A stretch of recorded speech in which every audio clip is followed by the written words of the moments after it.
And on that note, we'll start the meeting. This is just switch your cell phones to vibrate, maybe. Appreciate it. Thank you. This is the regular evening council meeting for Tuesday, June 11th, 2024. I'd like to call it to order. This meeting is being recorded live and is streaming on the District of Summerland YouTube channel. All representations to council, written or verbal, will form part of the public record and be available to the public for viewing electronically or as a written record. Corporate officer, do we have any late items? No late items. So if I can get approval of the agenda, please. Councillor Van Elfen and Betts, all in favor? That carries. Consent agenda, anybody like to remove? It's just a couple of minutes from the consent. No, if I get approval of the consent agenda, Van Elfen and Betts, all in favor? It carries. Straight on to my mayor's report.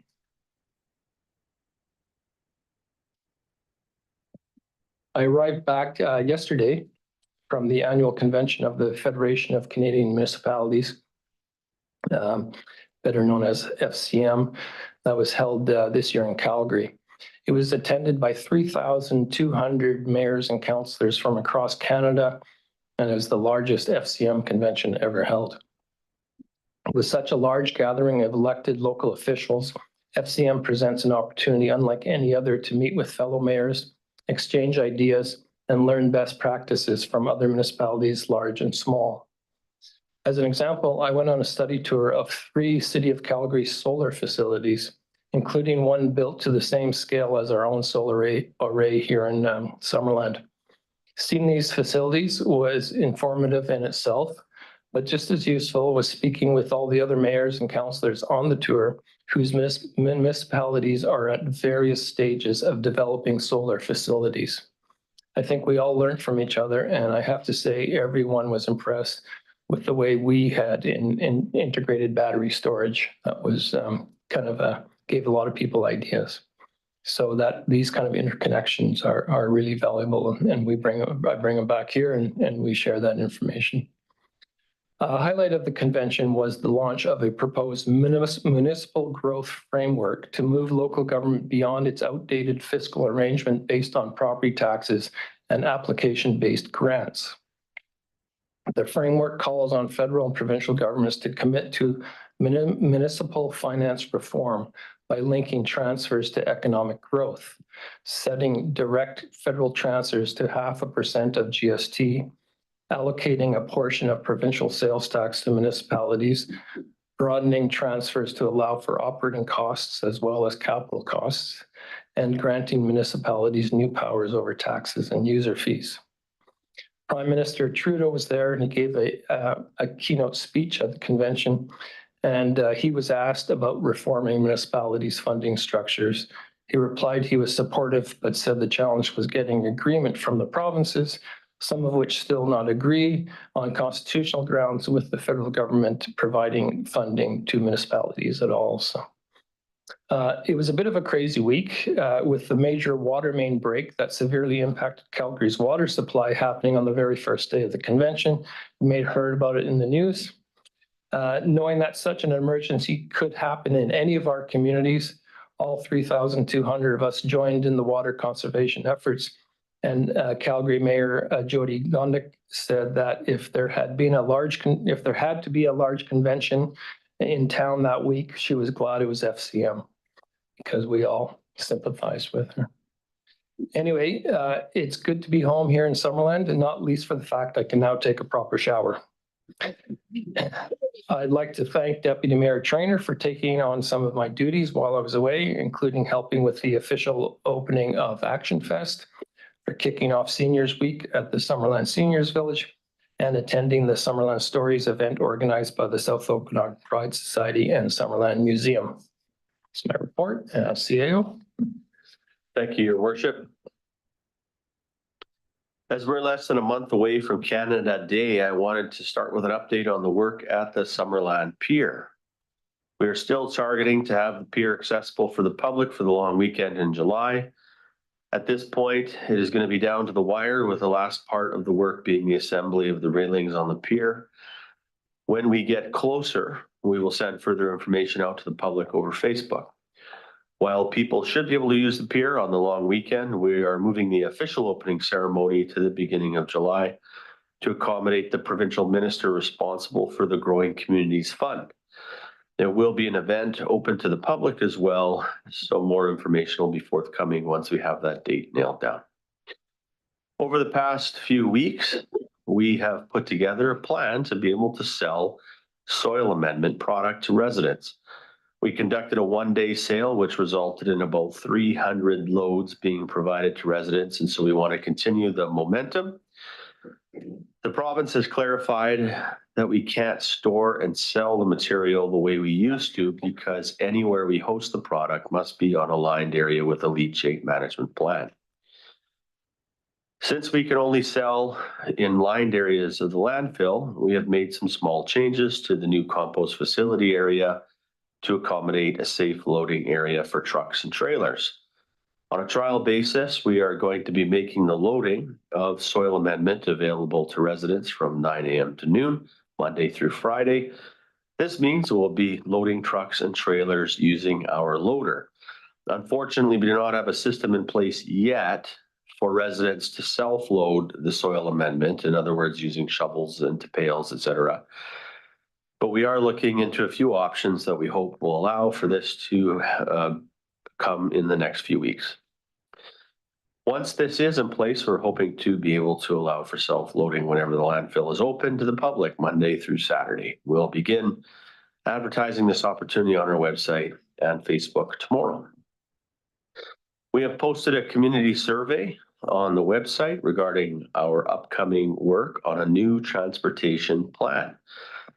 The plan is a comprehensive, long-term document to guide the future of Summerland's transportation network. It will encompass all modes of transportation from walking, biking, rolling transit, driving, parking, and even the movement of goods. We want to make sure everyone can get around safely and easily, no matter how they travel. And we would love to hear from residents on what their priorities are and how they like to get around currently. Folks are encouraged to fill out the survey by June 28th and to come out to the open house on June 20th from 4 to 7 p.m. at the George Rika Center to learn more. Also, keep an eye out for our pop-up information booth around the community. Finally, just a heads up to residents that we will have another one-day recycling depot planned for Saturday, June 15th at the Summerland Arena. And with that, I'll conclude my report. Okay, thank you. Council, any questions for either of us? No? Okay, so we'll move on to the public comment opportunity for agenda items. It's most of the items on the agenda have a statutory requirement where we can't comment on. So the only one that can be commented on is 9.3 regarding the dog park. We have a few people pre-registered. I'd ask everybody to keep to 2 minutes so that we have an opportunity for anybody who'd like to speak to be able to speak. And I would also suggest if you spoke to us this afternoon on this issue that you might not want to provide the exact same information. So first up, we have Ken Gray.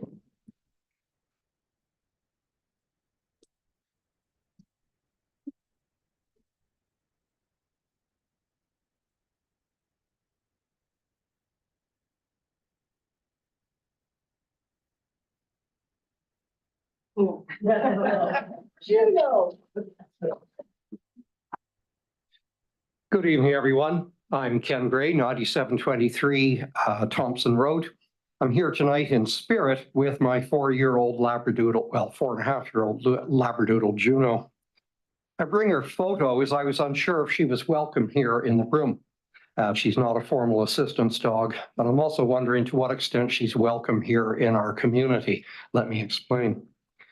Juno is a well-known dog blogger whose blog, Summerland, the town where dogs should not be seen or heard, originally posted on the 28th of September 2023, has received 386 views since posting. It's hardly a viral number, but it is a significant number. She also has an earlier blog. Juno and I are among many who hope that the now temporary pop-up Peach Orchard Dog Park, that's a long title, will be made permanent. We still wonder, why is this particular park deemed impossible to retain it as a dog park site?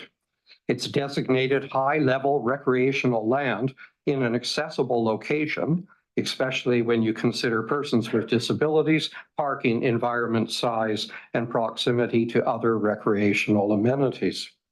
Other communities with similar assets have found a way for stakeholders to coexist. So we wonder, why not Summerland? An Oliver resident commented on one of her blogs. We in Oliver have our own dog park right beside the main park for everyone. It is fenced and it is sectioned out for large dogs and for smaller dogs. The park is across from a line of 6 houses. There are, to my knowledge, no complaints from anyone. Then there's Kelowna, Fernie, Victoria, and Kamloops.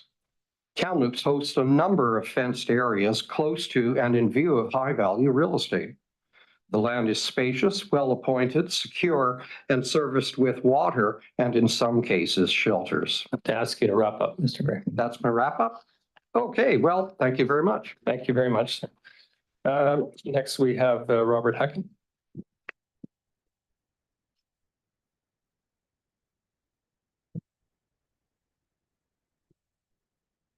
For Hacking 7720 Prairie Valley Road, speaking to the motion. Dog park has been a blessing for many residents at Beach Orchard Park, providing the missing amenity we've long been asking for. It's also proven a success. More people are now able to enjoy the space year round. There's no evidence provided that all the other park uses have been affected negatively. The complaints raised by a small local group regarding the impact of the dog park range from sensationalized to outright false.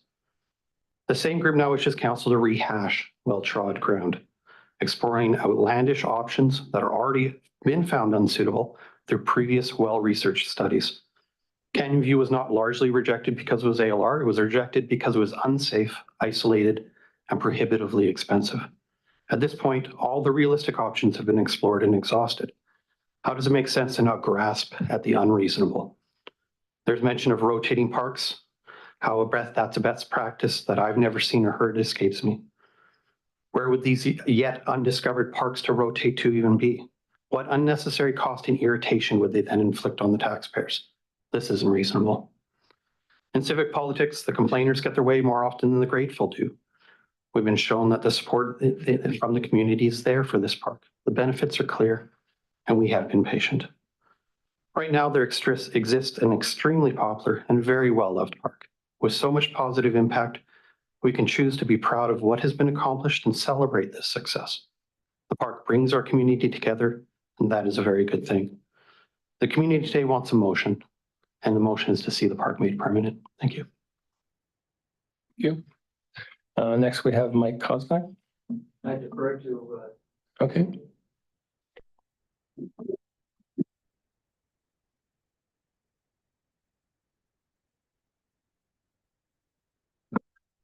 Our homes and counselors.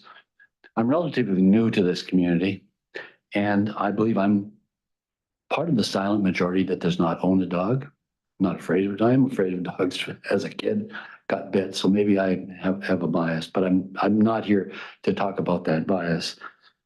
I believe there are many places better than the public access to beach for a park such as this. The group that is supporting and is here with pictures of their dogs like you just saw is there for your emotion. They're very vocal. There's lots of places. They already have a fenced beached area. When we moved to this community, one of the features was access to the public park. My wife and I live on Quinpool. We own our own home, and we go down there, or we used to go down there, but the park, the dog park, has had us find other places to go. This group is very well organized, and I think they're going to be very vocal, but the rest of us in this community, I believe, are more silent and aren't out here promoting it. Please don't be afraid to be dog shamed by this group. Do the right thing and return our beach access and our park to the community like it once was and like it was originally intended. Thank you. Thank you very much.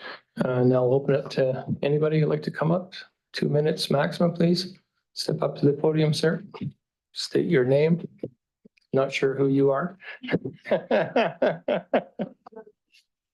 Well, I know my memory's going, but I hadn't expected yours to be going, Mayor. So Mayor Holmes and council and staff, I'd like to thank you for the opportunity to be here this evening. And just to let you know, I still live in Summerland. I live at 12232 Saunders Crescent, Summerland. Concerning the notice of motion by Mayor Holmes, I strongly recommend that the current pop-up dog park be considered as the best option. It's city-owned, and because of drainage issues, it's unlikely to be used for any other purpose unless extensive mitigation is to take place to that site.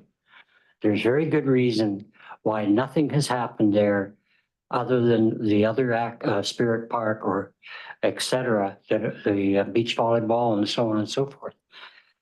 Because if any of you remember some of the flooding events we've had, that became a major swampy piece of ground. So anyway, the present pop-up park provides wonderful socialization opportunities for dog owners, primarily. To some dogs, yes, my dog is just interested in the ball. Now, this sort of community gathering with a common interest is very good for the owner's mental health. And I can't say anything more than that, really. It's an opportunity for diverse use in that area. And there's no reason in my mind why what I see as a large group of people using this site shouldn't have that opportunity as many other users of the general beach area do. Anyway, thank you very much. Thank you very much. Anyone else like to just come up to the podium, please?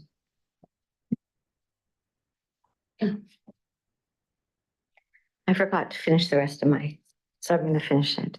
So my name's Pamela and my address 7720 Prairie Valley Road. Thank you for letting me speak tonight. Okay, so change glasses. So just to finish what I was speaking earlier, just because a few don't like it, please do not take such a beautiful amenity that is enriching many lives and truly benefiting such a large, diverse recreational group in Summerland. This has been a long 12-year journey, searching each site for a dog park. This location is a win for our community. We ask you, Mayor and Council, should we also get rid of playgrounds because people with kids don't really benefit from those? How about the water park? My kids never really liked it. Should we get rid of that too? The kids' playground is so noisy with those high-pitched screeches from children. They could be annoying the sunbathers without kids. Let's get rid of that too. Many of us don't own a boat. Should we scrap the boat launch? Now let's ask ourselves, is this not what part of living in a growing community is all about? And you can't please every single person. Sometimes there's something you do not personally benefit from, or you dislike that recreation. Summerland has a very large recreational dog community that has been neglected for so long. And facts are this amenity has been created and has given such a great value to residents and to our beautiful community. This trial period has only demonstrated in many, many metrics that this has been a successful win for Summerland. Please make Peach Orchard Dog Park permanent. Thank you for listening. Okay, thank you very much. Anybody else? Just come on up, please.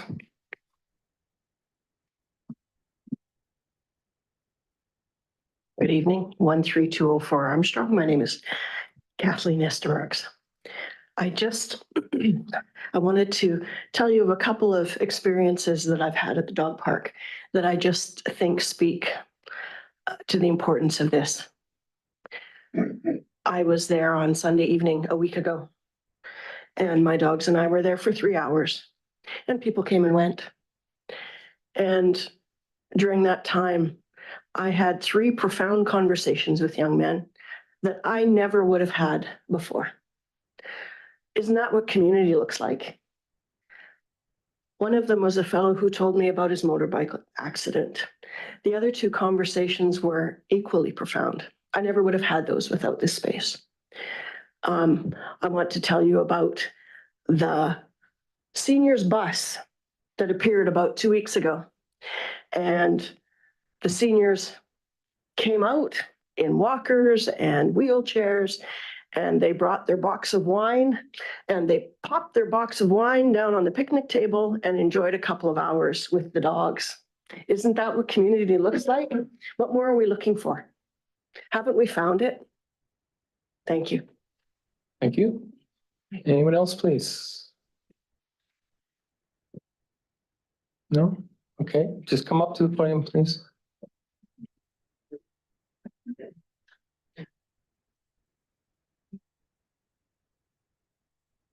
Lisa Slizik. The dog park at Peach Orchard Park was voted against on September 26, 2023. Alternate location since that date was not found. It is time to go back to the September decision. Summer is upon us, and the fenced dog park at POP continues to impede on summer activities, forcing people to go elsewhere. The noise from the park should not be tolerated any longer. The dog owners can wait while suitable location can be established. In the meantime, they can do what other dog owners or most of dog owners in Summerland do, use all the areas that they have. One fenced dog park, 2 dog beaches, and 10 or 14 other areas where dog owners can go. Summerland, I think that's all I have to say. It's time to remove the fence. Thank you. Okay, thank you very much. Anyone else? Just come to the podium, ma'am. Yep.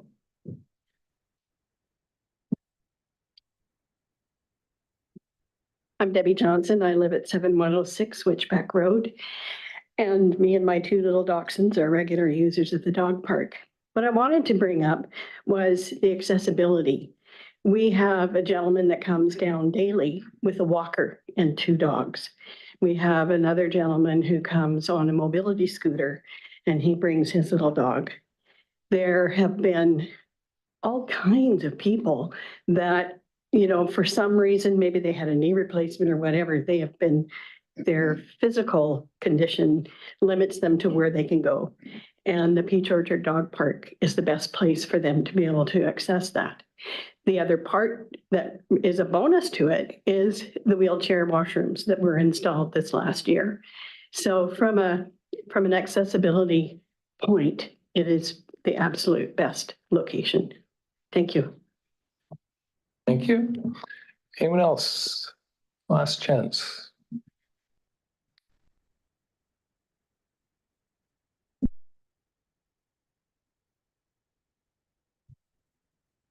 Mr. Mayor, Council, Henry Slizik. We have been rehashing this issue for a year and a half. I don't want to repeat stuff we've done already. You received many letters, many evidence, many researches. I just want to react to a couple of comments which I heard today from the Dog Owner Association people. The dog owners expect our compassion in using the park as a dog park. Initially, dog owners were claiming that there was no noise from the dogs. After there was numerous video evidence presented, they are now admitting there is a noise, but are saying that we should put up with it. Where is their compassion towards nearby residents and the rest of the users of the park? Another comment I heard today was that the park is underused. Well, all of the activities which I named before earlier this morning are not happening there. It was never underused. But if you think that you have to do something to do with that piece, I would suggest that you should put in outdoor gym. There's 19 of them in Vancouver area. It's a better use of land than a dog park, and it would be more in line with your mission statement, vision, and your values. Yeah. Another comment was that the Dog Owner Association changed their view because land improved. Well, next year we might have a flood and half of the park will be under the water. What are we going to do then? How much money are we going to spend? Nothing changed in that regard. Thank you. Thank you. And last chance. Okay, Then we'll move on to development reports, 9.1, DVP for Tomlin Street, and our planning technician, I believe, is taking this. Good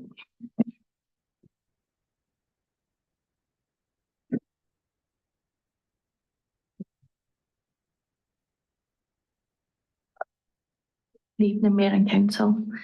This evening, I will be presenting a development variance permit to decrease the minimum side setback to facilitate an addition to a principal dwelling. This is at 8320 Tomlin Street. Currently, the property is zoned residential duplex housing. The site and regulations within the zoning for principal dwelling and structures must maintain 1.5 metre setback from the interior side property line. The subject property is also designated in our official community plan as low density residential. This application is subject to a zoning and bylaw, building bylaw enforcement action. The addition to the principal dwelling was built without permits and was built within the setback regulations. The addition, which is connected to the principal dwelling as well as the garage, is sited in the backyard and was built in approximately 2018. The applicant was issued a zoning and bylaw contravention notice in March, which outlined the property owner's options. The owner chose to proceed with a development variance permit to allow the structure to maintain where it is. As you can see from these photographs, the addition is obscured from the main road. You see the photograph to the left, the actual addition, which is attached to the dwelling, is hidden behind the RV. And the only other photographic evidence that staff could obtain was that you can see it just coming out of the side there, but again is hidden from view from the RV, which is being pushed right up against the addition that was built. This is the front view of the property on Tomlin. As you can see, there is a distance between the property lines. From where the addition has been built without permit, right up to the property line, there is approximately 3 metres to the adjacent property's carport. To give you some background context on this property, the application is subject to zoning and bylaw enforcement action, as I said previously. The bylaw complaint was made in March, although the addition was actually built in 2018. The addition to the principal dwelling was built without permit and was built within our regulation of setbacks. The structure is connected to the principal dwelling as well as a formally detached garage. While the circulation of our internal referrals, the main one to note that we were most concerned with was from our building department. And as you can see, there was concerns regarding our fire separation, which is from property line, not from building to building. They were concerned with the materials that were used. There was a building inspector who did come out on site with the bylaw officer. And without a building permit in place, wasn't able to do a full inspection.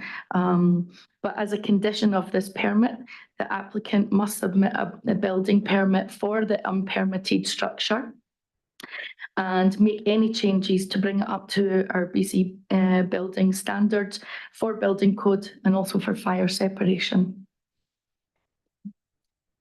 The zoning bylaw use of yard setback regulations is generally to provide the list here. So physical separation between neighbouring properties, to protect privacy, prevent appearance of overcrowding within neighbourhoods, and to allow sunlight to come through between the buildings.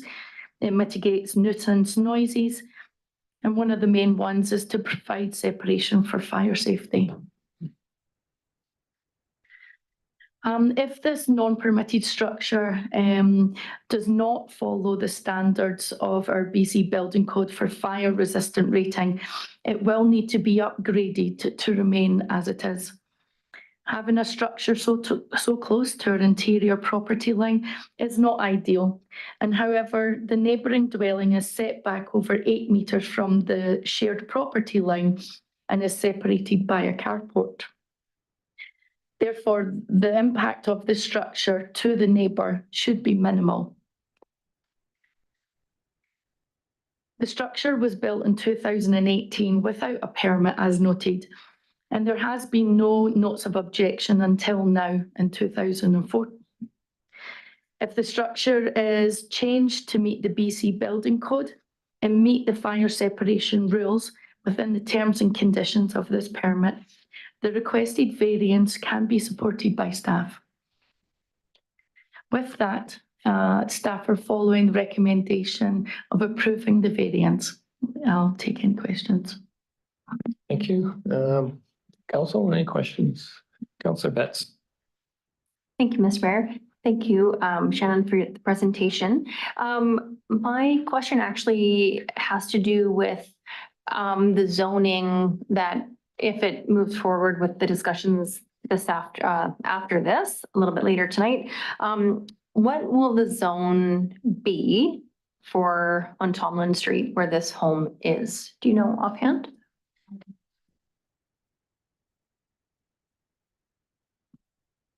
The reason I ask is I'm just kind of curious about if the new setbacks will be side yard setbacks as well. Through your worship to Councillor Betts, it looks like it's going to be RU2, which is kind of our replacement zone for the previous RSD1, which would still allow for duplexes, again, although this is currently zoned RDH, and that would have a similar side yard of 1.5 meters. Thank you. Okay, thank you. Councillor Peak. Thank you very kindly, Your Worship. Assuming that all the things are achievable and the variance was granted, is the permit fee doubled because it was not applied for the first time? To Councillor Peak through the Mayor, yes, that's correct. So part of the condition of the permit is that if the variance is granted, the applicant has to come in within 3 months of the approval with a building permit, and they will be charged double fees. Councillor Van Elfen. Thank you, Mayor. To the planner, having the structure so close to the interior property line is not ideal. However, the neighboring dwelling is set back over 8 meters. What if the neighboring dwelling wanted to expand? To Councillor Van Elfen through the Mayor. Yeah, that was considered as well and discussed with our building officials. That is why the conditions are put in place for the fire separation. Our fire separation rules are property line to property line, not structure to structure. And so our senior building official said that he would be content if the structure is brought up to those fire separation standards. No other questions? Does somebody want to bring the motion forward? Councillor Peak, as presented. Yeah. Yes, I'll bring the motion forward as presented by staff. Okay, thank you. Second, Councillor Patton. Any further discussion? Councillor Betts. Thank you, Mr. Mayor. For me, I mean, the challenge with this one, obviously, other than one of our residents building without a building permit and kind of close to the property line, is knowing that it's not only about the structure that's on the property today, it's about planning for the future and knowing that your neighbor might purchase that home and want to build their designated that they're allowed to put 4 units on that next property. And so any decision that we make today, I wouldn't want to inhibit that future potential neighbor from what they would be allowed to do on their property. So can you just, is it okay? Am I still allowed to ask that question? So understanding the new Bill 44 that is likely coming into effect tonight, would the neighboring property be able to build according to the new standards with this building so close to the property line? Yeah. Yes. And that was the whole point of doing stringent background checks with our building inspector. They will still be able to build up to the setbacks on the neighbouring property, but as long as this structure is brought up to code and the fire resistance is there, then there shouldn't be any hindrance to the neighbouring property, as long as they are within the standards as well. Mr. Delvin, anything to add? Yeah, if I can just add to Shannon's response too, thank you, Your Worship. If council remembers the zoning bylaw recommendations for Bill 44, we've made some changes to the RU2 zone, which will be replacing the RSD1 zone, so that we could accommodate up to 4 residential units on this size and type of property that we already have existing in Summerland in our urban serviced areas. And a couple of examples is the height is increasing from 2 stories to 3 stories. And also the rear yard and front yard setbacks are decreasing. So the viability of the lot next door shouldn't be encumbered by the council's consideration of this variance tonight, because there's a lot more flexibility in the proposed zoning bylaw amendments that are going for adoption now. Okay, yep. If there's no further discussion, I'll call the question. All in favor? And none opposed, that carries. 9.2 OCP Downtown Neighborhood Plan and Amendments. Mr. Stat? Thank you. Just in the way of opening remarks, elements relating to Summerland's downtown occupy a large portion of council's published strategic priorities. Today, we are here with an OCP amendment to incorporate changes necessary to give life to the vision set forward by council in and through the Downtown Neighborhood Action Plan. Other things we are working on include zoning updates, Wharton Street improvements, and burying electrical lines there, redesign of Henry, Kelly, and Wharton Streets to include a new Memorial Park entry plaza that will bring prominence to the cenotaph and the memorial purpose of the park, and street light design options. All these items are on track, and the changes to the OCP are a key step in this overall strategic focus in council's work plan. And with that, I'll turn it over to Brad. Thank you, CEO Stat. I'm very happy to be in front of council tonight to present these proposed amendments to the district's official community plan, OCP. So just to clarify, because I'll be saying that acronym a lot here this presentation. This was one of the major and key implementation projects for the district's Downtown Neighborhood Action Plan, which guides the future growth and development of Summerland's downtown core. The Downtown Neighborhood Action Plan for council's benefit was adopted by council, the previous council, in 2022 through a process of substantial business owner and stakeholder engagement, including the oversight of a task force committee. And the plan developed a number of implementable actions to revitalize Summerland's downtown and provide a new vision for our downtown. One of the key action items to be completed as an immediate priority in the plan was to review and update the land use designations in the official community plan to align with the recommendations of the Downtown Neighborhood Action Plan. And that's basically what we've completed here tonight for consideration for council's moving forward with the amendment bylaw. Following the adoption of the Downtown Neighborhood Action Plan and the subsequent municipal election in the fall of 2022, Council reconfirmed its priorities for its new council term to continue our work with downtown plan implementation and revitalization. And specifically, the new council targeted the OCP amendments as a key implementation project in their strategic plan to be initiated in 2023. As CEO Stat has mentioned, we do have a number of other projects on the go, and including the revitalization of Ward Street, as well as zoning bylaw updates still coming forward next year. As a refresher to council and to the community, an official community plan is a long-term planning document that establishes the policy vision, goals, and strategies for growth and development in the community.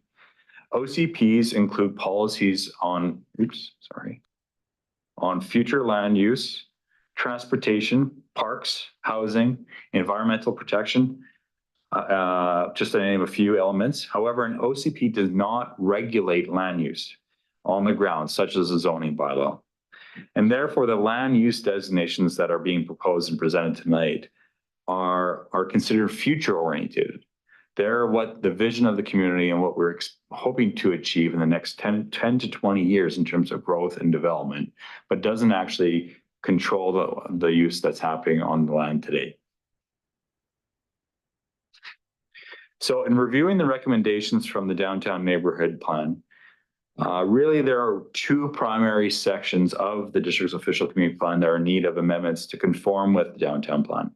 Section 7, community land use, and Section 15, the downtown strategic plan. I'm going to start here first with Section 7 and go over what is being proposed in terms of future land use designations for the downtown.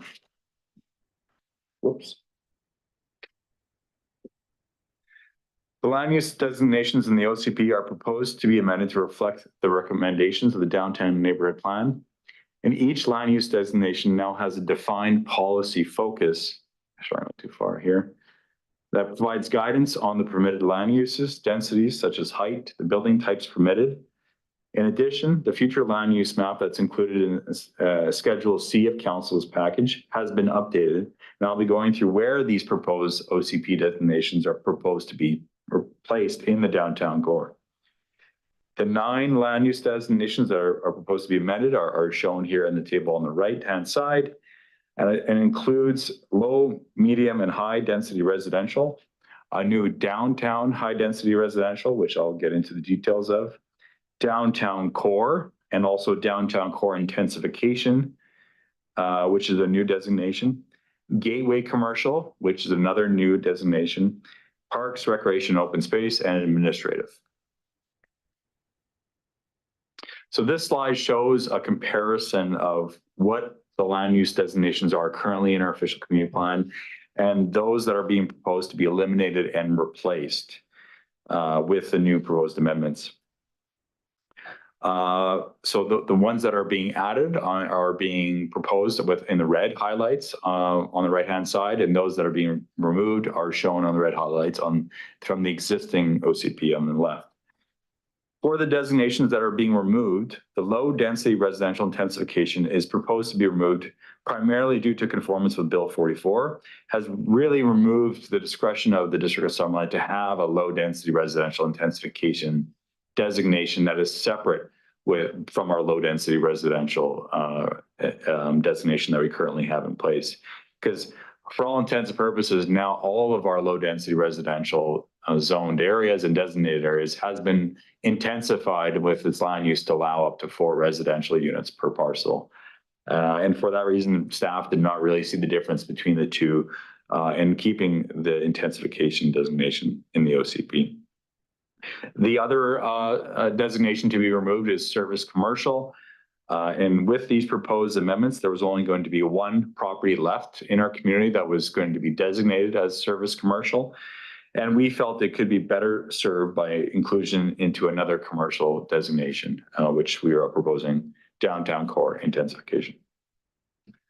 So just to get into the details of the specific designations themselves, starting with low density residential, The low-density residential designation's intent is to support residential infill in the form of single-family residential still and including small-scale multi-unit housing formats such as duplex, triplex, fourplexes, or townhousing. The areas that are being proposed within the downtown neighborhood plan are shown here. And primarily, these are the outlying areas of the downtown neighborhood plan area. Up on the bench near Sinclair Road, as well as further north of the downtown north of Quinpool Road as examples. For the medium density designation, the intent here is to support medium density housing developments up to 4 stories in height and to act as a buffer between low and high density residential areas of the downtown. This designation supports apartments, as well as a mix of different types of housing, such as multi-unit housing, townhousing, and also bare land stratas and cluster housing formats. Developments in this area as well are subject to the multifamily development permit area. All right, too far there. There we go. So the proposed placement of the medium density residential designation has increased from the previous official community plan and includes many areas to the north of Quinpool Road, and some areas that are identified as needing some renewal, but also to support the downtown core area in that these areas are easily walkable to our downtown core to access services and amenities for the residents that could be developed in these areas. For the high density residential designation, the intent here is to support apartment buildings primarily between 3 to 6 stories in height, and also allow for some complementary associated accessory uses, such as a hair salon, a health center, or a child care facility that could also cater to that additional residential density in this area. This designation also supports townhouse developments that are 3 stories in height. Again, any development in this area is subject to a multifamily development permit area. And it's not a large area here in our downtown plan, but it's a core area of between Dixon Avenue and Victoria Road north and north of the Nesters shopping complex is the area that's being targeted for this designation. And we do have an example project being the Parkdale Place BC Housing Project as something that would be consistent with what's being proposed here as a 5-story mixed use type development. I mentioned that one of our new proposed designations is the downtown high density residential designation. And the intent with this designation is to encourage even higher residential density in an area that will complement the rest of the downtown neighborhood. It is recommended that the minimum amount of density in this specific area for any future development would be a minimum of 4 stories of height in terms of strictly primarily residential density again, but still having some complementary uses related to it. And so the area that the proposed downtown high density residential is shown here, it's those areas north and south of Jubilee Road east, going from Rosedale Avenue. There are some existing 3-story apartment buildings complexes north of Jubilee Road East here that are existing, that we don't expect them to be developing anytime soon because they are fairly new structures. But there are some larger parcels to the south of Jubilee Road East that are more readily accessible for potential future development, such as including the BC Tree Food site if it does ever get redeveloped in the near future. This area is targeted for this additional density because of where it's situated in the downtown core. It's complementary to the uses decided, including the civic areas, such as the district's facilities to the north of this area, the arena, other civic facilities, the schools decided along Rosedale Avenue, and actually very easy accessible locations to access the downtown core amenities from this area as well. And it's also cut off from the lower density residential area through Highway 97 to the north, as well as the schools being a bit of a buffer to the west. Downtown core designation is intent is to support mixed-use development up to 4 stories in height and residential above the ground floor in this area. It includes stepping back new development from 3 to 4 stories in height. So trying to maintain that 2-story character of this area was a key theme from our engagement in the downtown neighborhood planning process. And for that reason, for levels 3 and 4 for any new development are proposed to be stepped back from that 2-story streetscape along these key areas of Main Street and Victoria Road North in our downtown core area. The second new designation that is proposed has been developed to specifically allow more density in mixed-use formats right in the heart of our downtown core, to encourage more vibrancy of our downtown and to also encourage more ground-oriented commercial opportunities within our downtown core as well. So this designation deviates from the downtown core area, specifically to allow additional height up to 6 stories in height in these select areas of our downtown core area.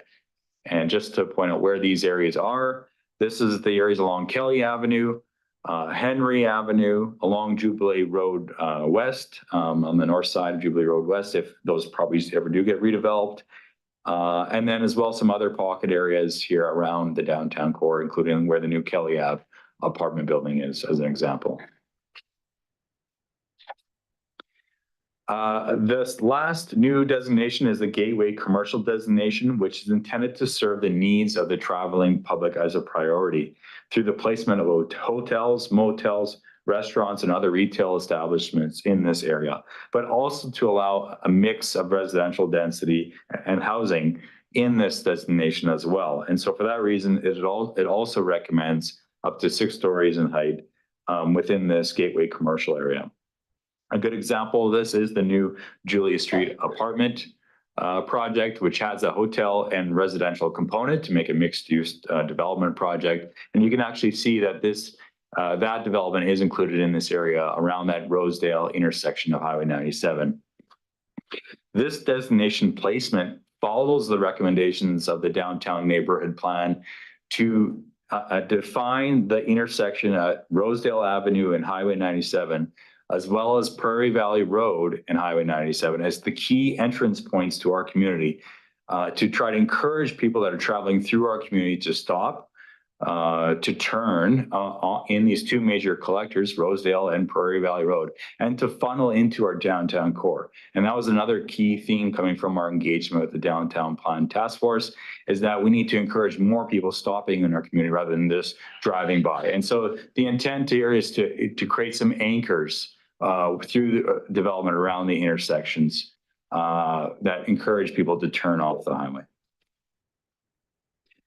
Not much is changing in terms of policy for our parks and recreation and open space. And just in terms of mapping for this designation, there's a couple of new future park ideas that staff are proposing. One being if and when the BC Tree Fruits site does get redevelopment, we think there is an opportunity with that additional density in that area to encourage a new community park on that site specifically. And you can see that on this mapping. There's a couple other new park areas identified from recent developments. Bladeborn, I think, Avenue has got some park areas shown here. Same with the proposed entry amenity park for the Julia Street. So the mapping has been updated to show those new parks. For the administrative designation, again, not much is changing except for where we are placing the administrative designation. Most of this is already district assets or school division assets, a couple of churches that are going to be maintained as churches in the long term that will continue moving forward as a public benefit use. Okay. Now rolling into the next section of the downtown neighborhood plan. This will go a little quicker. The second section here is downtown neighborhood plan. The role of the plan is to help set new policies and goals to help revitalize the downtown core, to reinforce Summerland's downtown to be vibrant, healthy, and prosperous as it moves forward with development. We've included the vision statement here that is shown on the slide here. That's from the downtown neighborhood plan within the OCP to provide a future vision state that we want to work towards in the year 2042. I'm not going to read it, but you can see it there. Another big change within this section is the area of the plan. You can see from this map that the previous downtown strategic plan area had a more defined core area boundary established as to what we're considering the downtown core. Now, because of the focus of the previous council and also this council on wanting to consider a downtown neighborhood that includes all of the surrounding residential area that caters to the downtown, that boundary has been expanded to that purple layer that going much further north and to the west and all the way to Highway 97. Another thing that's being introduced into the OCP and also a recommendation from the downtown neighborhood plan was to establish district sub areas within the downtown neighborhood plan to define the primary land use intent of these district areas and actually locate and design different themes for these district areas to take advantage of the current built form and uses that are within those areas. And also an intent here is that these district areas complement each other. So a good example is the high density residential area being complementary to the civic district area right beside it. And that if we want to encourage density, it should be located in an area where there is access to amenities and civic area services available to them. Objectives, the proposed objectives in the plan are listed here, and within each objective, there's a various list of policies that are provided in the proposed amendments. I'm not going to go through each of the policies, but just to summarize the policy focus, again, we're taking at the staff level our guidance from the Downtown Neighborhood Action Plan here. We have 3 key focus areas from the downtown plan: land use intensification and diversity, infrastructure renewal, public areas and gathering spaces as being the key policy areas of focus for the downtown. In addition to this land use mapping, we've also had a consultant helping us on modeling the impacts of this future density that we are expecting over the next 10 to 20, 25 years. And so we have done some modeling of this future land use state, and you can see the results of that modeling here in this image where they actually superimpose some of the buildings that we could expect in our downtown core if we made some assumptions. This is assuming a scenario of 66% of that land use that we are proposing tonight gets developed within the next 25 years.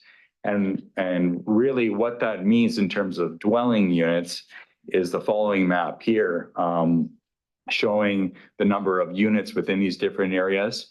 And that the reason why we're going through this is to understand the impacts to our infrastructure so that we can start planning for those infrastructure impacts right now as we move into the future, and starting as well as next year, rolling into a review of our development cost charges so to ensure we're recouping the appropriate charges from future development for this potential additional density. So just some results from these build out projections, assuming again that 66% max build out scenario, it results in a total of 2,201 residential units. Most of that is all of that is multifamily, and there's a few other areas that are primarily townhousing and single family units. Again, this is just focusing within the downtown core. This equates to approximately 25 years of historical growth rates for our community, assuming around a 1.65% population growth per year, which is kind of our historical norm. And it equates to as well about a total of about 5,000 additional residents over the next 25 years coming into our community.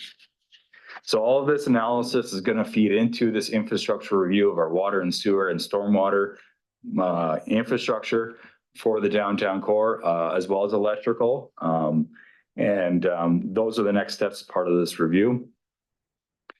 In terms of the OCP amendments themselves, the public consultation occurred on March 5th and March 21st. We had some great feedback from the public, And attachment 14 of council's package actually summarizes the public's feedback for council's purview. In total, there was 120 residents that attended these open houses. And as well, on top of that, we have circulated the amendments to the School District 67, which is required for legislation. We also provided an opportunity to Advisory Planning Commission early on in the process, when these are just in draft form, to provide us guidance at the staff level on the proposed amendments. And for the most part, the members of the Advisory Planning Commission were in full support of our proposed amendments. Majority of the members were very happy to see the additional density. There was still some areas of concern. Neighborhood connectivity in terms of pedestrian connectivity was still an area to be addressed. Some concerns with parking and where parking should go in the future with new development. But however, like I mentioned, most were in support of the proposed amendments. Council then, just to reiterate, did see these in draft form on April 29th at the Council's Committee of the Whole. We did get some great feedback from Council on proposed mapping changes to the designations. I just want to comment that all of the requested changes from Council from this Committee of the Whole meeting in terms of some mapping changes which are listed there have been reflected on the new attachments to Council's package tonight. And for that reason, I am respectfully asking that Council provide first and second reading to the proposed amendments tonight, and also establish a public hearing date of July 2nd, 2024, to hear comments from the public on these proposed OCP amendments. Thank you, and I'm happy for any questions. Thank you very much. Council. We've one last kick at this. Council, second last. Councillor Betts. Thank you. Yeah, one last review of all the details of the plan, and that's good. I'd just like again to congratulate you and your team for spearheading this volume of work in 2024 that started late in 2023, and we were obligated by the province to come forward and do all this work and step up to the challenge of evaluating our community for the future, which has actually been a really interesting process for me. Being my first term on council, I now feel fully up to speed with all zoning amendments and requirements for the rest of my life, maybe. But we're definitely we all have the same working information at this point. So thank you for your presentation. Thank you for all the hard work, you and your team. Really appreciate it. Thank you. Thank you. Councillor Pete. I'd like to thank staff for the work that went into this. It's an incredible amount of work that you've done in a short length of time. But I also want to commend the community at coming out to our public meetings, because there was lots of discussion, and attending those meetings, there were things that I heard at each of the meetings that was different.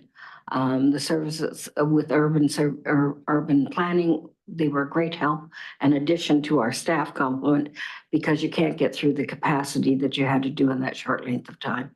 As Councillor Betts says, it's a starting point that we haven't had before. It will change the character of our community, but it is an opportunity, and it will be interesting to see how we bring it forward and how the community works with it. So I'm looking forward to what will happen. Thank you very much, Brad.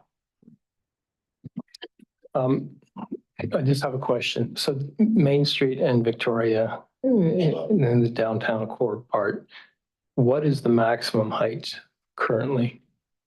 Or is it 3 stories? It's 4 stories right now within our zoning. So nothing changes there? No. Okay. Okay, that's fine. But I guess, this is the result of it's been a long, 4 or 5 years since the last council launched the downtown neighborhood plan task force, and there's been a lot has been put into it. I think there's been a lot of tweaks and a lot of things trying to get it right to increase density downtown, because that's what we need to do, because we can't continue sprawling. I guess my only concern, and it remains a concern, it's been a concern all along, is that how do we increase this density without losing Summerland's charm and character and everything like that? And to me, that that really means Main Street in Victoria, right? That's where we really, you know, Summerland is, when people come here, that's what they love. And so my only concern is if we start encouraging, you know, these higher buildings on those two streets, we can't have this canyon effect on narrow streets. And I understand that's what this step backs are intended for. I'm not convinced they totally work myself. So, you know, that's my only kind of apprehension, that, you know, if those streets completely change, then we lose our charm. So, but other than that, I think it's what we need to do, and it makes a lot of sense. Anybody else? Let's go to public hearing, but yeah. Councillor Van Alphen. Thank you, Mr. Mayor. I'll move the staff recommendation. Thank you. If we could get that up on the screen.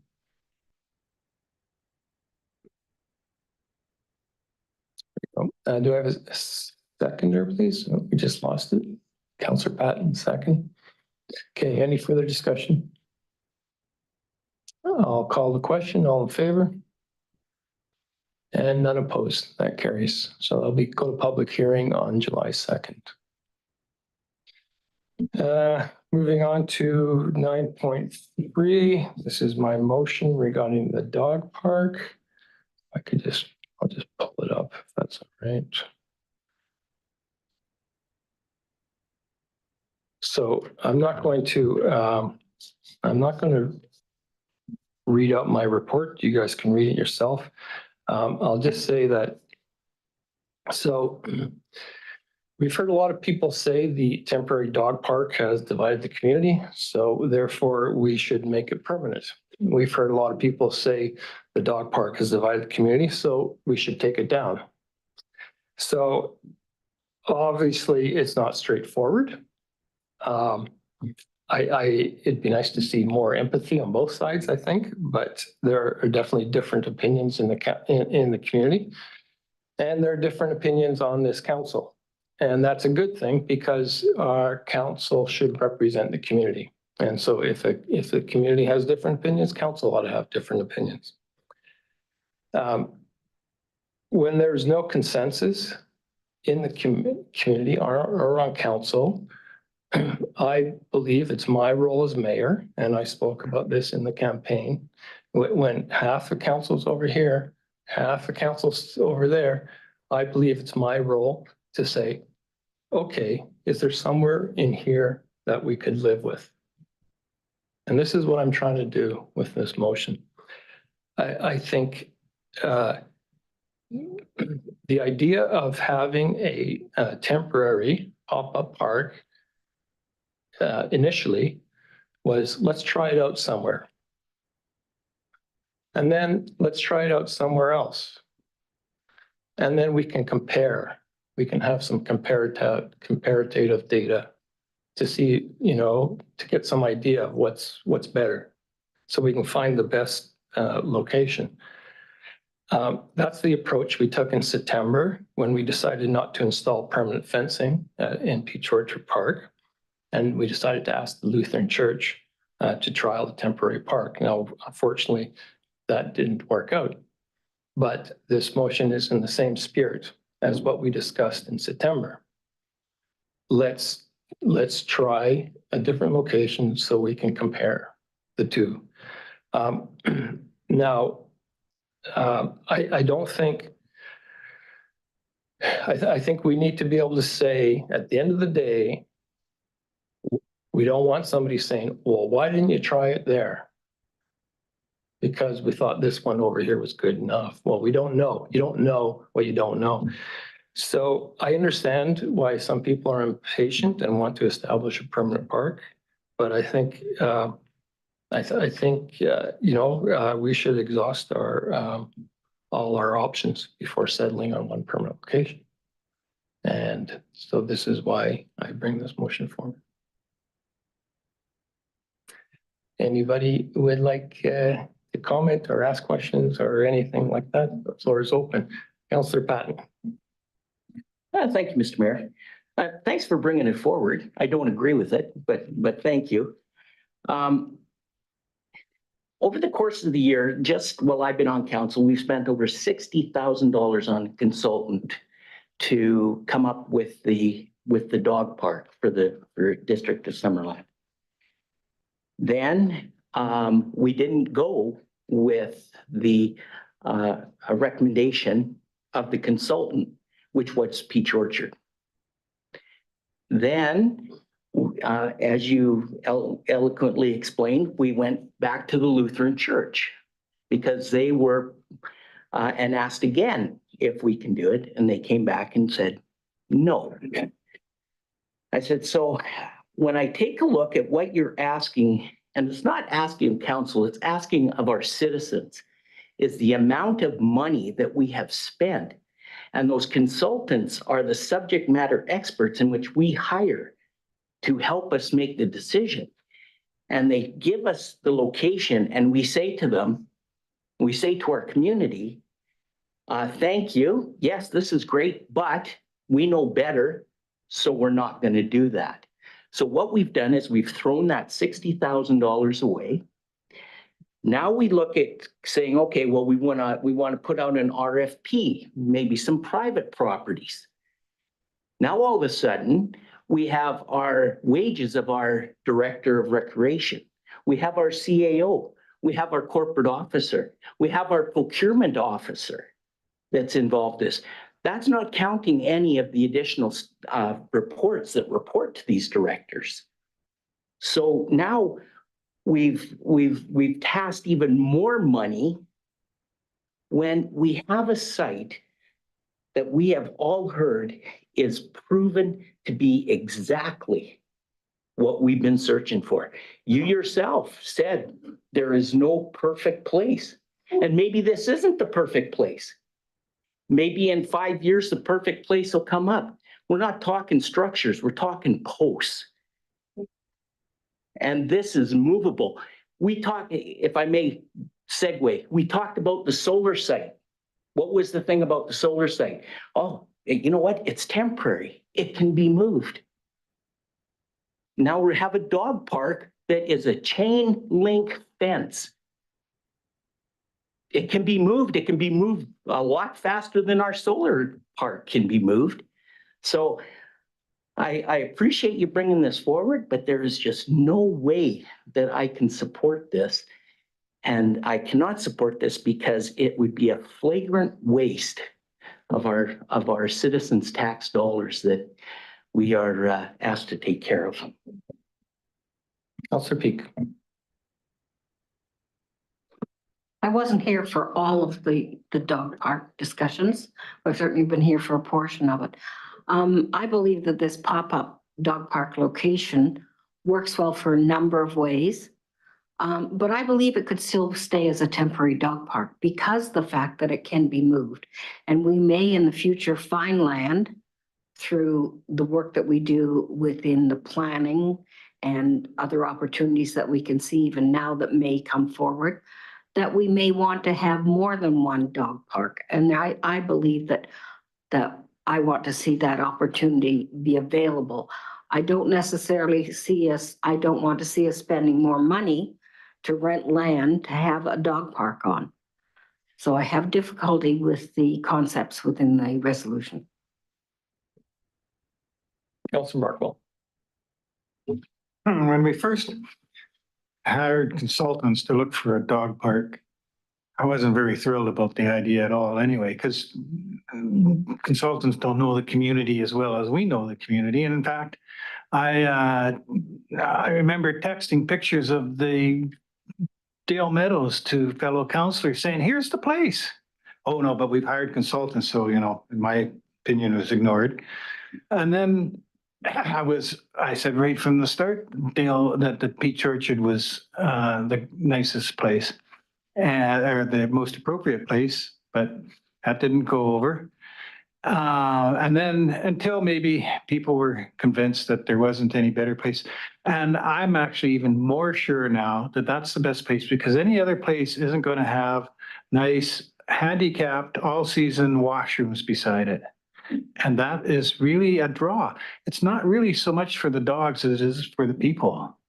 And people won't be wanting to go to a different location if you were to find it, because it would never be the same as a nice place that they can enjoy on the waterfront. And that waterfront's getting a way more use than it used to. So from that perspective, I like to see the use that it gets. You know, some people complain, well, it's not my use, but it's like 4 or 5 times the use of what it got before. And that's what we like to see. So I'm convinced that there is no better place for a dog park. And there's no place, I don't think, that's going to cause some interference. It's been said that there's noises. I've sort of thought about this a lot. And I realize I hear motorcycles on the street in my neighborhood.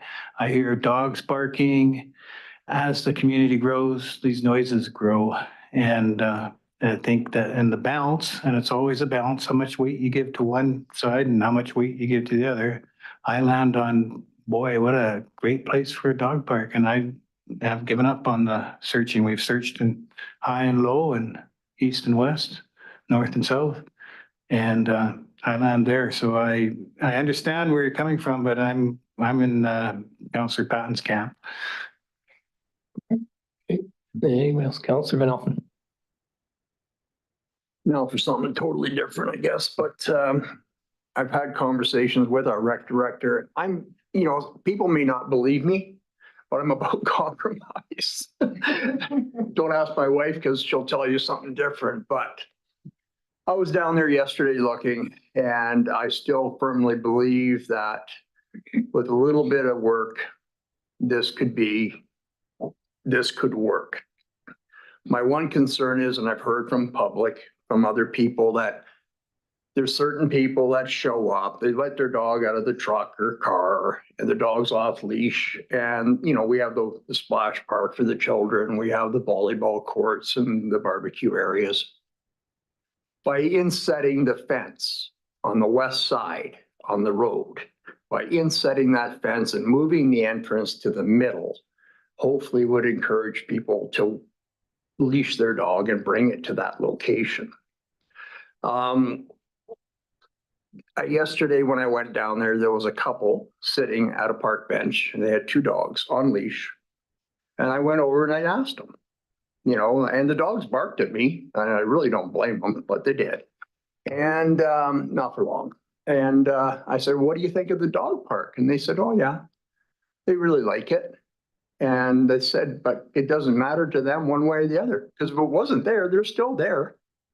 They still go down every day for their walk with their dogs, and they go sit in the park. And, the other thing too, is I mentioned to our rec directors, I think there's some ways to buffer some noise, and that's by planting more willow trees. They grow rapidly. Maybe it'll help break up the acoustics to some degree. I'm just throwing ideas out there. But I think that we got to come up with a solution, because I don't want to see us spend any more money. I don't disagree with Councillor Peak. One day in the near future, we may need another one somewhere. I talked to a fellow councillor yesterday. That construction fence is butt ugly, and it's time for a full-time fence of some sort. I try to go to the gym every morning. And if I'm early enough, there's always dogs at the high school field, which sign says no dogs. I go to my grandson's ball game at Snow Avenue, and there's a couple people walking their dogs with no leashes. I got people that hike up Giant's Head, not me, but people that, and run into dogs up there off leash. We're having troubles at Dale Meadows Parks with our sports fields because people are allowing their dogs to run. I think if we could make this work, and with the help of the Dog Owners Association to maybe instill some etiquette And it's not the dogs, it's the owners, to help educate people and just try to be good neighbors to everybody. But I think, we've rehashed this thing so many times. I'm seeing the other side here, and I think it's time to make this, a permanent thing. And it's like you say, it could get flooded out 3 years from now. But by putting something else there isn't going to make it any, it's only flooded out for a certain period of time. It's not flooded out for years upon years. So I think it is workable, and I think we need to put this one to rest. Thank you, Mr. Mayor. Councilor Betts? Thank you, Mr. Mayor. Time to circle around the table. This one, it's been such a fulsome discussion and, one that's become, I'm sorry to say, so unnecessarily divisive, so entrenched. It disappoints me that there are, anonymous members who feel that, disregarding other people's opinions or feelings is appropriate, but instead it violates our community's trust. To hide behind, a moniker is to be an internet troll when we're not using our own names when we're talking about these important issues, instead of coming forward and talking to our neighbors. It's really disappointing to me that that one side, instead of trying to understand the other, says that their information is false or not real. And that's not true. We have residents saying that their experience with the barking is impacting them. And we also have residents who are saying that this valuable time outside is creating community. These two sides of this discussion are both completely valid. And we don't have to say that somebody else's viewpoint is unvalid or is invalid for us here at the table to make a decision. I think the key point when we are having discussions here at this table is to think about why we should do something. What are the reasons that are so compelling to bring these user groups together, or that the impacts are so great on so many people that it's best not to, in the name of our community? And so for me, at the end of the day, after a lot of thought, one of the strongest arguments for having a continued presence of the dog park at Peach Orchard is the safety of this space. And earlier, Dee McWaters was talking about inclusivity, equality, and safety. And as a female, I don't want to go out to a dark place without lights by myself in November, even with my dog. Now, I don't have a dog, but I used to. And so for me, it's a safety thing. So being able to have this place where I can go be safe, whether there's lights, where I can see my vehicle, where there's a bathroom for the people, not the dogs. There's these things. To me, that's really strong. And having a place to go be safe is really strong. And so I kind of land there in the end.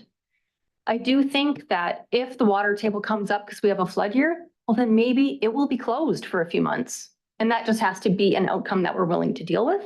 If that's where the dog park ends up, is like, okay, well, it needs to close this year for 3 months, and it might be a while, but that has to be acceptable if it's going to be there, in my opinion.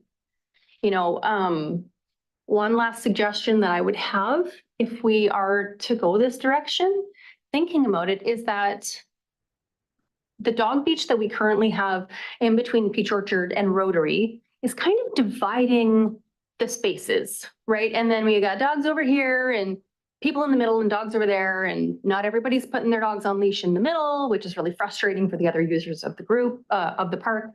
So, a question to our Director of Community Services would be, would it be possible to instead have like the slight fenced area, similar to what's at Dog Beach, but to eliminate that space as a dog area and instead put it kind of, there's the boat launch, slight riparian regrow area. And then there's an area of beach which isn't currently being used, but that's where people are taking their dogs right now. So if we could instead put, well, I don't even know if it needs the fencing, but to make that other area, people from that point onwards and all the way around. What do you think of that as a suggestion to our Director of Community Services? Is that a possibility? Not to put you on the spot or anything. Through the mayor to Councillor Betts. It's something that could be explored. I think there's some challenges is just around putting infrastructure and water and the Riparian Act and permits that would be required around doing that. So we're probably okay with what we have right now because it's existing, but to put new infrastructure there might be a challenge. That's my initial thought to your comment, but we could put more thought to it if that's what council's directive is. Thank you. And I just think, you know, trying to think about the space as it flows and to make things better. I think the idea of trying to add some sound barrier, have additional vegetation planted, I think that that could be reasonable too. But, you know, at the end of the day, here we are trying to make our best decision for an entire community of users, of whom many have expressed support, both in favor and against this placement of the dog park. And so we know up here that not everybody is going to be satisfied with this decision. And that's really challenging, but trying to make the best decision we can and knowing that that's, for me, the reasons that I would choose for it to stay. Councilor Nelson. Just through our rec director for clarity, it is a off-leash dog park from October till May. Through the mayor, that's correct. So it already is. You know, I appreciate what Councillor Betts was saying, and I've heard it from others, and it's the four season washroom. Having that amenity there is huge. It's something we don't have to recreate at another location, so to speak. I don't know, the thing that kind of sold me yesterday when I was down there, and like, I don't use it. I don't use the splash park either. And I don't necessarily hike up Giants Head a whole lot, you know, so there's a lot of amenities in town I don't use, but I support it. You know, and this one, what got me was the guy in the park, those 3 people, maybe 4 or 5 little dogs running around, but the guy was on a mobility scooter. You know, and that kind of hit me, like, this is accessible. It's accessible to everybody.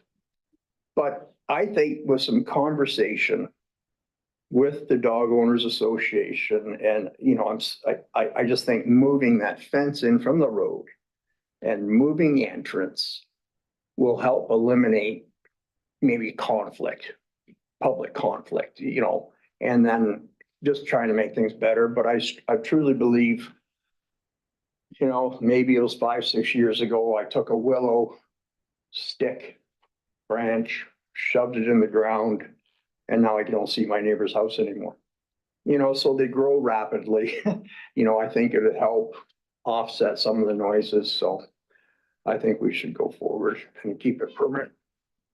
Councilor Sparkle. I'd like to thank Councillor Betts from her point of view. I guess that's a really good example of why we want to have a spectrum of the community on council. I don't think I appreciated the safety concerns as much as maybe I should have, being who I am and her being who she is. And that's another strong point. I think that I also like the idea. I was trying to figure it out myself, how the part where you go into the water, the other down there could be moved to that end. And I guess exploring it would be the best answer. Management, now if we decide, I think we're heading that way, that it's going to be permanent, then there's certainly a lot of things that can be done to improve the park. As far as management, do we have the right number of picnic tables there, more trees? separate entrances because it's, that was discussed this morning with the wearing out of the field when it was first brought up. And the water issue was raised. The staff has said at the time that the level of the ground can be brought up, that they could be bringing down. Well, at that time, they suggested wood chips, but we also have soil. And if you just add an inch or two a year, the grass grows up, and heck, in no time at all, that swampy area could be a foot higher and help a lot on some of the higher years. So there's these management opportunities to make it what is a really good spot, a really great spot. Okay, so doesn't look like any point in putting my motion on the floor. Does somebody else want to bring a motion forward? Councillor Patton. Thank you, Your Worship. I would like to bring a motion forward that we make the Peach Orchard Dog Park permanent.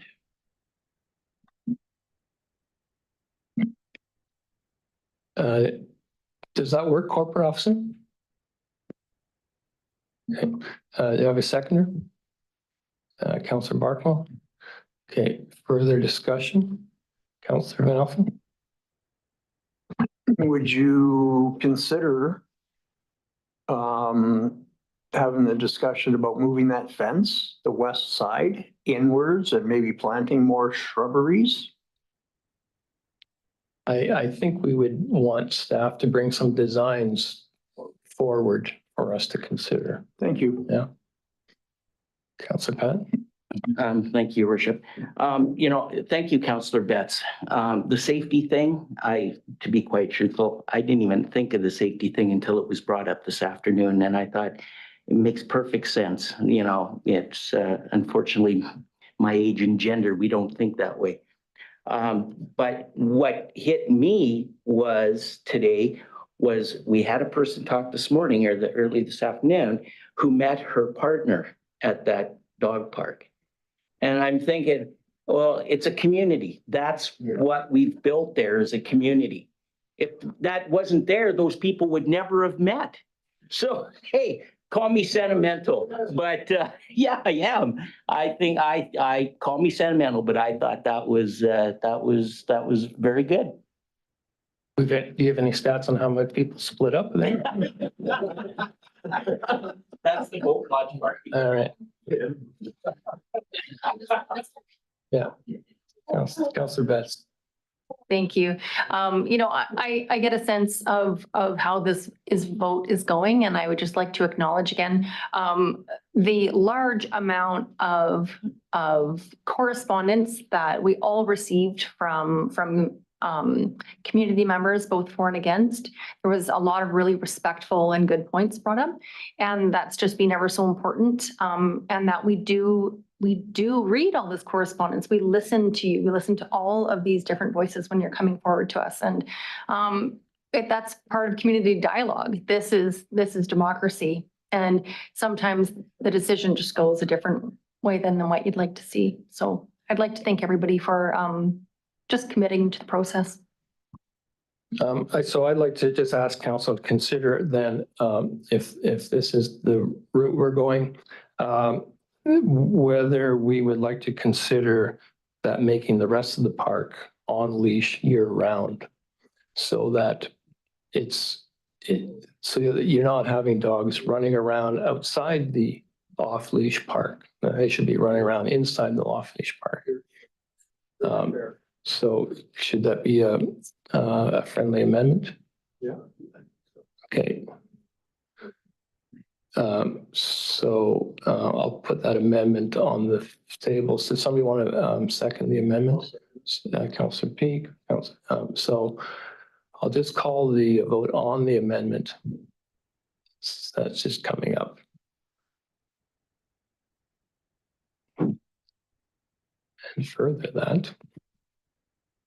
All right, Mayor Holmes, I'm just trying to think. I'm further that Peach Orchard Beach.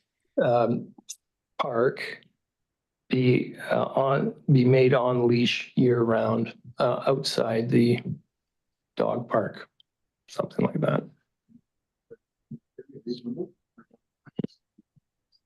parks, yeah, plural.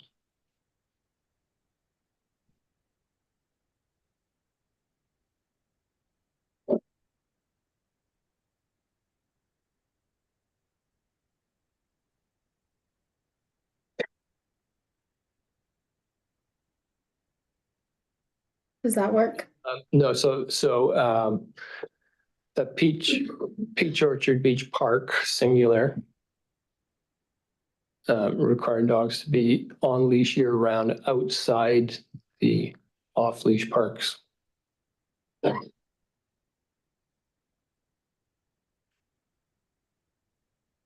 that make sense? Well, there's the swimming one.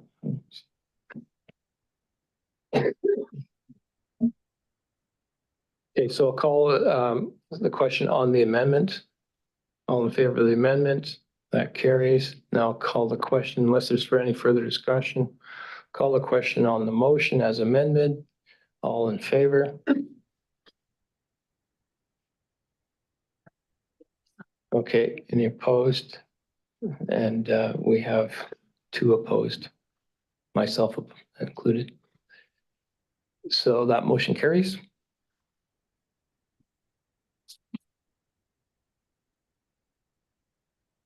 Councillor Barkwell. So is it sort of understood that staff will come with some options of fencing designs and whether it couldn't maybe be a little bit smaller, those options and what the plan is for entrances and such? Yeah. Okay, thanks. We don't need a resolution for that. No. Okay, so we have a couple bylaws for adoption. 10.1, the road closure, removal of highway dedication was discussed. Somebody like to bring that forward? Councillor Van Elfen, second. Councillor Peak, call the question. All in favor? None opposed. 10.2, zoning bylaw amendment, subdivision development services bylaw and driveway access amendment bylaw. Councillor Van Elfen, second. Councillor Betts. Call the question of, sorry, discussion.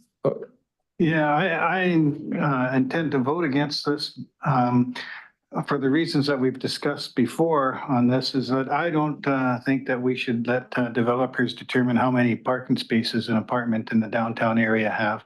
We don't leave it up to the builders and developers to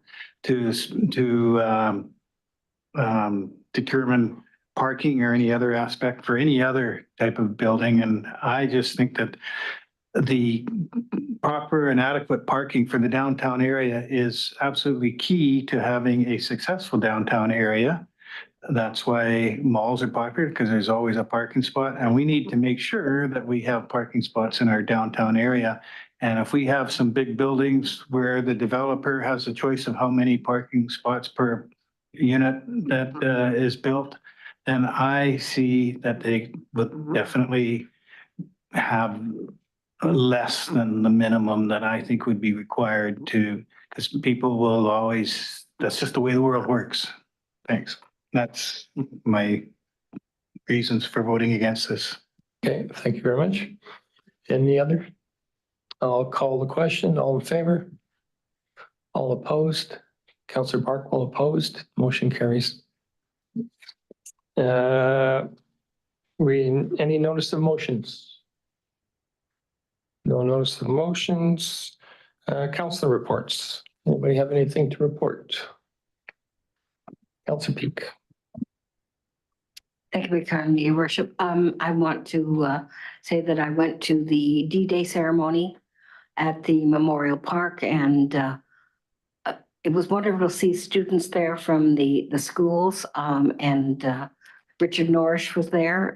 He had an interview on CBC in the morning, and it was a beautiful day to do that remembrance. I want to thank the Legion for coming forward and doing that ceremony. The other thing that I attended was the memorial service for a lovely little girl, Danica Ray Yeoman, and it was done in the middle school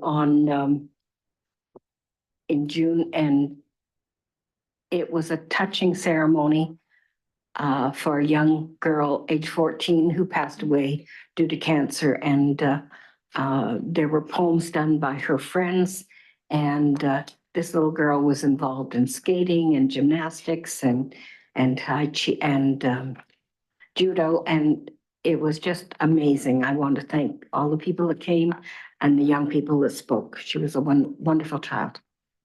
Yeah, it's a very sad story. She was a great girl. I coached her tennis when she was a little, but she was great. Thank you. Anybody else? No? So we'll move on to the public comment period. Mary Ann McDonald is registered, so I'll ask you to come on up.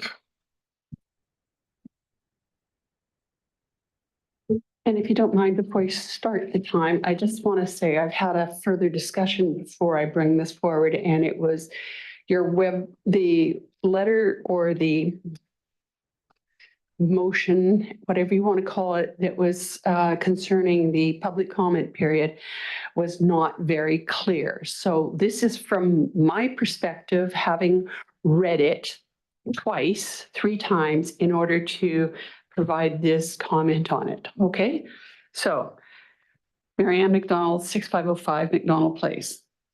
The Canadian Charter of Rights and Freedoms sets out the rights and freedoms that Canadians believe are necessary in a free and democratic society, i.e. freedom of thought, belief, opinion, and expression. In a democracy, people must be free to discuss matters of public policy, criticize governments, and offer their own solutions to social problems, albeit in a constructive manner. This should be done in a public venue, as in council chambers, before a camera, not merely through written letters to the district, which rarely, if ever, get addressed, much less posted on the district's poorly orchestrated website. Over the past 6 to 8 years, council has moved from a 5-minute question answer period to a 2-minute comment period. Now council is proposing to remove the general public comment period unless it pertains to business items on the agenda and restrict it to limited delegation presentations, which must be pre-submitted. I believe that as Canadians and more importantly, residents of Summerland, we should be free to identify and address issues we see as a public concern, be it a civic matter or council conduct via open, thoughtful dialogue without making it onerous to express those concerns. For me, the proposal limits my fundamental right to freedom of expression. Like the policies of both the federal and provincial governments, we seem to be insidiously creeping towards a dictatorship, or in a more euphemistic term, centralized government.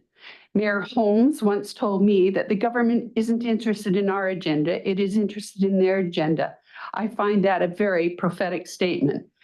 I'm wondering if that's the objective. Thank you. Okay, thank you. Anybody else?